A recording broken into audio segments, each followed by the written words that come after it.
پہلی صورتحال آپ نے سن لی کہ جو خلیفہ راشد ہے اس کے خلاف قتال کرنا، اس کے خلاف کھڑا ہونا، یہ بدعت کبریٰ اور حرام ہے جس کی خلافت یونانیمسلی ایگریڈ ہو۔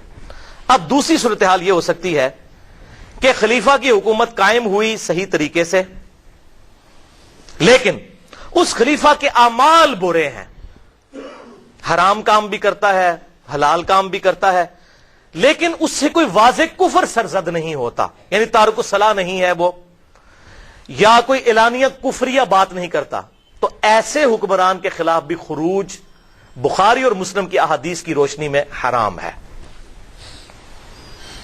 اور یہ اجماعی مسئلہ ہے، اجماع جو ہے یہ سب سے بڑی دلیل ہے۔ المستدرک للحاکم میں صحیح سند کے ساتھ 399 نمبر حدیث ہے کہ آپ صلی اللہ علیہ وسلم نے فرمایا میری امت کبھی بھی گمراہی پر جمع نہیں ہوگی۔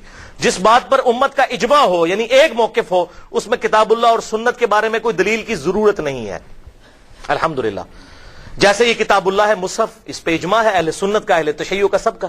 یہ تو پراپوگنڈا کرتے ہیں مولوی شیعہ، کہتے ہیں 40 پارے، خدا کے لیے بھائی شیعہ کا قرآن جا کے پڑھو تو صحیح۔ ان کے ذاکرین کہتے ہیں مولا علی کو نہیں مانتے، مولا حسین کو نہیں مانتے، خدا کے لیے ہماری کو مسجد اہل سنت کی دکھاؤ جس میں 3 خلفاء کے نام لکھے اور چوتھے کا نہ لکھا ہوا ہو۔ تو یہ پراپوگنڈا ہے۔ یہی قرآن سعودی عرب سے بھی چھپتا ہے، یہی ایران سے بھی چھپتا ہے، ایک ہی قرآن ہے۔ وہ ایک گروہ تھا 800-900 سال پہلے، غرابیہ فرقہ، اس کو تو شیعہ کافر کہہ کے کب سے نکال چکے۔ اثنا عشری شیعہ تو قرآن پاک کو بالکل ایک لفظ کو محفوظ مانتے ہیں، بلکہ ڈنکے کی چوٹ پہ میں ان کو پہلے کافر کہوں گا اگر وہ قرآن کو نہ مانے۔ وہ تو خود کافر کہتے ہیں ان کو جو قرآن کو محفوظ نہیں مانتے۔ یہ پراپوگنڈا ہے۔ تو اجماع ہے الحمدللہ، تو اس میں بھی اجماع ہے کہ ایسے حکمران کے خلاف جو تارک الصلاۃ اور اعلانیہ کفر نہیں کرتا، خروج نہیں کیا جا سکتا۔ صرف یہ ہے کہ ایسے حکمرانوں کی اطاعت صرف معروف میں ہوگی، منکر میں نہیں ہوگی، یعنی نیکی کے کاموں میں ان کا ساتھ دیں گے، برائی میں ان سے لگ رہیں گے، خروج نہیں کریں گے ان کے خلاف۔ کیوں؟ اس سے نقصان ہوگا۔ ان کے پاس طاقت ہے، ان کے پاس فوج ہے، وہ ایسی کی تیسی پھیر کے رکھ دیں گے، آپ ایک کے ساتھ کریں گے وہ لاکھوں لوگوں کو مار دیں گے۔ اس لیے اسلام نے اس چیز سے منع کیا کہ ایسے حکمران جو نماز پڑھتا ہے، اعلانیہ کفر نہیں کرتا، اپنے آپ کو مسلمان سمجھتا ہے، اس سے کوئی چھوٹی موٹی غلطیاں ہیں، اچھائی میں انڈر پروٹیسٹ اس کے ساتھ رہیں، خروج نہ کریں ایسے حکمران کے خلاف بھی۔ اور سورۃ النساء کی آیت نمبر 59 ہے، یا ایھا الذین آمنوا اطیعوا اللہ واطیعوا الرسول واولی الامر منکم، اے ایمان والو اللہ کی اطاعت کرو، اس کے رسول صلی اللہ علیہ وسلم کی اطاعت کرو، اور جو تم میں اولو الامر حکمران ہے اس کی بھی اطاعت کرو، لیکن حکمران کو کھلی چھٹی نہیں۔ فَإِن تَنَازَعْتُمْ فِي شَيْءٍ فَرُدُّوهُ إِلَى اللَّهِ وَالرَّسُولِ إِن كُنتُمْ تُؤْمِنُونَ بِاللَّهِ وَالْيَوْمِ الْآخِرِ، اگر حکمران سے بھی جھگڑا ہو تو اپنے معاملے کو پلٹاؤ گے اللہ اور اس کے رسول کی طرف، اگر تم ایمان والے ہو، اللہ پر ایمان لانے والے اور آخرت پر، اور اسی میں تمہارا بہتر انجام ہونے والا ہے۔ آج ہمارے سامنے اللہ اور اس کے رسول صلی اللہ علیہ وسلم ایز این انسٹیٹیوشن ہے۔ آج کی بات ہوگی تو کتاب اللہ اور سنت پہ حکمران کا عمل پیش کیا جائے گا اور اس کی اصلاح کی جائے گی کہ بھائی آپ نے یہ کیا، تو اس طریقے سے اس کی اصلاح کی جائے گی تاکہ فتنے کا دروازہ بند ہو جائے۔ ادروائز اگر محاذ کھڑا کیا جائے گا تو اس سے پھر قتل و غارت ہوگا، اسلام اس چیز کی اجازت نہیں دیتا۔ لہذا اس دور میں اس کی نمائندہ مثال حضرت امیر معاویہ رضی اللہ تعالی عنہ کا دور ہے، دور ملوکیت، کہ جس میں کئی کام اسلام کے بالکل خلاف تھے، لیکن اس کیٹیگری میں ابھی تک کوئی ایسی بات نہیں آئی تھی کہ ان کے خلاف خروج جائز ہوتا۔ اب میں صحیح الاسناد حدیث کی روشنی میں اس کو انشاءاللہ کنکلوڈ کروں گا اور اس کی 5 مثالیں پیش کروں گا، پھر ہماری یہ گفتگو مکمل ہو جائے گی۔ پھر 25 منٹ کی گفتگو انشاءاللہ مغرب کی نماز کے بعد ہوگی، اس کے بعد کھانے کا وقفہ، اور پھر اس کے بعد سوال جواب ہوں گے۔ سوال جواب پہلے نہیں ہوں گے، سوال جواب میں صرف وہی بیٹھے گا جس کو شوق ہوگا۔ جب میں اتنی دور سے آیا ہوں 2 گھنٹے کا سفر کر کے، تو جس کو شوق ہے وہ بیٹھے گا، سب کو زبردستی ہم نے نہیں سنوانے۔ تو یہ 5 مثالیں میں بیان کر کے اس کو کنکلوڈ کرتا ہوں کہ اگر حکمران کی خلافت تو قائم ہے لیکن اس کے کچھ اعمال برے بھی ہیں، کچھ اچھے بھی ہیں، تو اس کے ساتھ آپ نے ایٹیچیوڈ کیا رکھنا ہے۔ پہلی مثال صحیح بخاری میں، یہ بڑی کڑوی باتیں اب شروع ہو رہی ہیں، لہذا ایک دفعہ دروشی پڑھ لیں۔ اللہم صلی علی محمد وعلی آل محمد کما صلیت علی ابراہیم وعلی آل ابراہیم انک حمید مجید، اللہم بارک علی محمد وعلی آل محمد کما بارکت علی ابراہیم وعلی آل ابراہیم انک حمید مجید۔ پہلی مثال صحیح بخاری انٹرنیشنل نمبرنگ کے مطابق غزوہ خندق کے چیپٹر میں 4108 نمبر، جس کو میں کڑوی گولی کہتا ہوں۔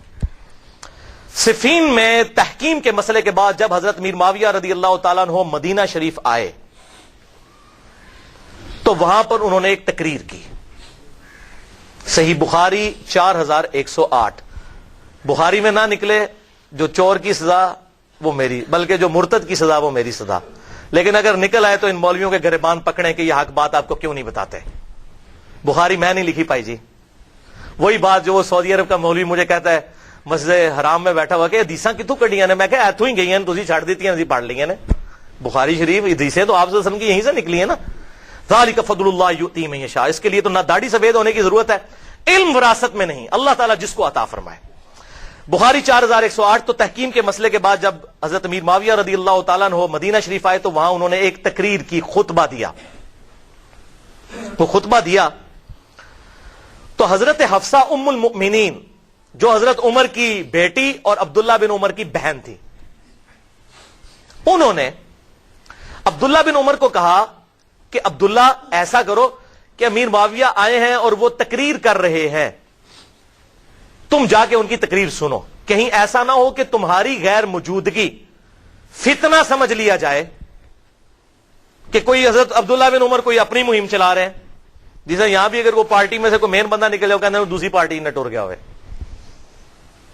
تو حضرت عبداللہ بن عمر نے کہا ٹھیک ہے، بہن ماں بھی لگتی تھی، ام المومنین بھی تھی، بہن بھی تھی. تو وہاں پر گئے. وہ وہاں حضرت امیر معاویہ رضی اللہ تعالیٰ نے خطبہ پڑھا. اس کے بعد انہوں نے کہا حضرت عبداللہ بن عمر کی طرف اشارہ کرتے ہوئے کہ جسے خلافت کی خواہش ہے اس امر میں وہ اپنا سر اٹھائے، میں اس کے باپ سے بھی زیادہ خلافت کا حقدار ہوں. وَلِعَاذُ بِاللَّهِ تعالی. عبداللہ بن عمر کا باپ کون ہے؟ حضرت عمر، مولا عمر. مولا عمر سے خلافت کا زیادہ میں حقدار ہوں. لوگ کہتے ہیں جی وہ جی قصاص عثمان تھا، یہ تھا وہ تھا. یہ پتا چل گیا کیا تھا. فتح مکہ پر معافی مانگنے والے لوگ کہتے ہیں کہ ہم عمر سے زیادہ خلافت کے حقدار ہیں. وہ عمر جس نے رومن امپائر گرائی یرموک میں اور قادسیہ میں پرشین امپائر، جس کی وجہ سے شام میں بیٹھے ہوئے ہیں آپ، اور آج آپ آ کر کہہ رہے ہیں کہ میں عمر سے زیادہ خلافت کا حقدار ہوں. اصل میں بدلہ اتارا نا، کیونکہ بخاری میں حدیث ہے حضرت عمر نے کہا تھا کہ میں صرف 6 بندوں کو خلافت کا اہل سمجھتا ہوں اپنے بات. پہلے نمبر پر کہا علی، عثمان، طلحہ، زبیر، عبد الرحمن بن عوف اور سعد ابن ابی وقاص. اپنے بیٹے کا بھی نام نہیں لیا. انہوں نے کہا تسی 6 بندوں نے نام لے کے گئے، علی دا پہلا نمبر تھا، میں ہوں جواب دینا تواڈے وفات تو بعد. جس کو خواہش ہے وہ اپنا سر اٹھائے، میں اس کے باپ سے زیادہ خلافت کا حقدار ہوں. اور پھر جب تقریر ختم ہوئی تو حبیب بن مسلمہ کہتے ہیں میں نے کہا عبداللہ بن عمر، اتنی توہین کی حضرت عمر کی حضرت امیر معاویہ نے اور آپ نے ان کا وہاں پر جواب نہیں دیا. عبداللہ بن عمر نے کہا اور پائی حسین نہیں روزانہ ماما جمدیاں، حسین حسین ہی سی. اور ہی کیوں نہیں لوگ کھڑے ہوئے؟ یہاں ایک ڈکٹیٹر بدماش مشرف بیٹھا رہا، قتل کیا اس نے مسلمانوں کو لال مسجد کے اندر، کون لوگ اٹھے؟ یہ بڑا مشکل کام ہوتا ہے اپنی جان دینا. عبداللہ بن عمر کہتے ہیں میں نے ارادہ تو کیا تھا اپنی گوٹ کھولوں، اس طرح گھٹنے بند کر کے وہ بیٹھے ہوئے تھے. یہ میں کوئی تاریخ نہیں پڑھ رہا، بخاری 4108 حدیث ہے. اور میں نے کہا میں اسی وقت معاویہ کو جواب دوں، معاویہ تیرے سے زیادہ خلافت کا حقدار وہ ہے جس نے تجھے اور تیرے باپ کو مار مار کے مسلمان کیا ہے. مولا علی وہ مسلمان تھا اور تو اور تیرا باپ ابو سفیان رضی اللہ عنہم اجمعین وہ کافر تھے اس وقت، اور وہ تم سے قتال کرتا تھا. آج فتح مکہ پہ معافیاں مانگ کے تم لوگ کہہ رہے ہو کہ میرے باپ سے زیادہ خلافت کے حقدار ہو. پھر عبداللہ بن عمر کہتے ہیں میں فتنے اور خون ریزی کے ڈر سے خاموش ہو گیا. حسین روزانہ نہیں ماما جمنیاں، خاموش ہو گیا. پھر مجھے جنت کی نعمتیں یاد آ گئیں، میں نے پھر جنت پہ ہی کفایت کر لیا. حبیب بن مسلمہ کہتے ہیں کہ عبداللہ بن عمر نے خاموشی اختیار کر کے اپنی عزت بھی بچا لی اور اپنی جان بھی بچا لی. اب پتا چلا کہ کیا ہوتا تھا زبان کھولنے میں، یہ ڈکٹیٹرشپ میں ہوتا ہے. اور وہاں حضرت عثمان شہید ہو گئے، لیکن کہا میرے لیے کوئی تلوار نہ اٹھائے، میں نہیں چاہتا کہ حرم رسول میں میری وجہ سے کوئی بندہ نہ حق قتل ہو. یہ خلافت راشدہ میں اور ملوکیت میں آپ کو سائملٹینیس کنٹراسٹ پتا چل گیا. خلافت و ملوکیت کا میں نے ایک ہی جملہ انڈر لائن کیا، وہ یہ والا ہے، کمال جملہ لکھا. اللہ اکبر. تو آپ اس پر غور کریں تو آپ کو کتنے حقائق الحمدللہ اس حوالے سے کلیئر ہو جائیں گے. اب یہاں پر انصاف کا تقاضا ہے، میں آپ کو سائملٹینیس کنٹراسٹ دکھاؤں. وہاں انہوں نے کہا میں عبداللہ بن عمر کے باپ سے زیادہ خلافت کا حقدار ہوں حضرت میر معاویہ رضی اللہ تعالیٰ عنہ نے. اور مولا علی کیا کہہ رہے ہیں؟ صحیح بخاری 3671. قربان جاؤں امام بخاری حضرت ابو بکر کے فضائل میں یہ لے آئے ہیں حدیث صحیح بخاری میں کہ محمد بن حنفیہ حضرت علی کے جو بیٹے تھے، حنفیہ نامی عورت سے جو حضرت فاطمہ کی وفات کے بعد حضرت علی نے شادی کی. یہ اہل سنت اہل تشیع کے ہاں کامن ہے. محمد بن حنفیہ کہتے ہیں میں نے اپنے باپ حضرت علی سے پوچھا بتائیے رسول اللہ کے بعد اس امت میں صلی اللہ علیہ وسلم سب سے افضل کون ہے؟ تو حضرت علی نے کہا ابو بکر. اللہ اکبر کبیرہ والحمد للہ کثیرہ وسبحان اللہ بکرۃ واصیلا. میں نے کہا ابا جان ابو بکر کے بعد کون؟ فرمایا عمر. اللہ اکبر کبیرہ والحمد للہ کثیرہ وسبحان اللہ بکرۃ واصیلا. تو میں نے کہا کہ اگر میں نے اب پوچھا تو عثمان کا نام لیں گے. تو میں نے کہا کہ ابو بکر عمر کے بعد تو ابا جان آپ ہی ہیں. تو حضرت علی نے کہا واللہ میں تو عام مسلمانوں میں سے ایک مسلمان ہوں. وَمَنْ أَحْسَنُ قَوْلًا مِّمَّنْ دَعَا إِلَى اللَّهِ وَعَمِلَ صَالِحًا وَقَالَ إِنَّنِي مِنَ الْمُسْلِمِينَ. سورہ حامیم السجدہ آیت نمبر 33 کی پریکٹیکل تفسیر مولا علی. اس سے بڑھ کر کس کی بات اچھی ہو سکتی ہے جو لوگوں کو اللہ کی طرف بلائے اور خود بھی نیک امال کرے اور پھر بھی کہ میں عام مسلمان ہوں. اللہ اکبر الحمدللہ. Simultaneous contrast. دوسری مثال انتہائی ڈینجرس. صحیح مسلم میں 4776 ہے کتاب الامارہ چیپٹر میں. عبداللہ بن عمر بن عاص خانہ کعبہ کے سائے میں بیٹھے ہوئے تھے، صحابی ہیں رضی اللہ تعالیٰ عنہ. تو وہاں پر ایک تابعی آئے عبد الرحمن بن عبد رب کعبہ، اور وہ آ کر بیٹھ کے عبداللہ بن عمر بن عاص وہاں حدیث بیان کر رہے تھے. انہوں نے وہاں پر اطاعت امیر کے حوالے سے حدیث بیان کی کہ امیر کی اطاعت ضروری ہے، اس کے خلاف نہ ہو اور اس کی اچھی باتوں میں اطاعت، اور یہ اس طریقے سے حدیث جب سنی تو یہی تابعی ہے، انہوں نے کہا عبداللہ بن عمر بن عاص آپ کہہ رہے ہیں حکمران کی اطاعت کرو، یہ کیا حدیث آپ نے خود حضور صلی اللہ علیہ وسلم سے سنی ہے؟ انہوں نے کہا اللہ کی قسم میرے کانوں نے سنا، میرے دل نے محفوظ کیا، میری آنکھوں نے حضور کو دیکھا صلی اللہ علیہ وسلم کہ آپ صلی اللہ علیہ وسلم نے امیر کی اطاعت کا حکم دیا تھا. اب وہ تابعی کہنے لگے عبداللہ بن عمر بن عاص لیکن آپ کے چچا کا لڑکا معاویہ بن ابی سفیان رضی اللہ تعالیٰ عنہ جو اس وقت ہمارے امیر ہیں، وہ تو ہمیں کہتے ہیں ہم لوگوں کو ناحق قتل کریں اور لوگوں کا مال حرام طریقے سے ہڑپ کریں. یہ صحیح مسلم 4776 جس پہ سعودی عرب کا مولوی کانپنے لگ پڑا کہنا ہے کہ تو کٹی جائے، میں کہ تو ہی گئی جے اے حدیث جے صحیح مسلم دی. جبکہ اللہ کہتا ہے، آیت پڑھ دی تابعی نے صحابی کے ساتھ، دیکھیں ڈیبیٹ چل رہی ہے، یہ علمی گفتگو ہے. اس نے کہا آپ ہمیں کہہ رہے ہیں امیر کی اطاعت کرو، اور قرآن کہتا ہے سورہ نساء آیت نمبر 29 پڑھی اس نے، یا ایھا الذین آمنوا لا تأکلوا اموالکم بینکم بالباطل، اے ایمان والو باطل طریقے سے مال نہ ایک دوسرے کا ہڑپ کرو. اور پھر آگے چلتا ہے ولا تقتلوا انفسکم، اور ایک دوسرے کو آپس میں قتل مت کرو. اور آپ کا چچا کا لڑکا معاویہ ہمیں کہتا ہے لوگوں کو ناحق طریقے سے قتل کریں اور ان کا مال ہڑپ کریں، ہم کدھر جائیں؟ عبداللہ بن عمر بن عاص خاموش ہو گئے.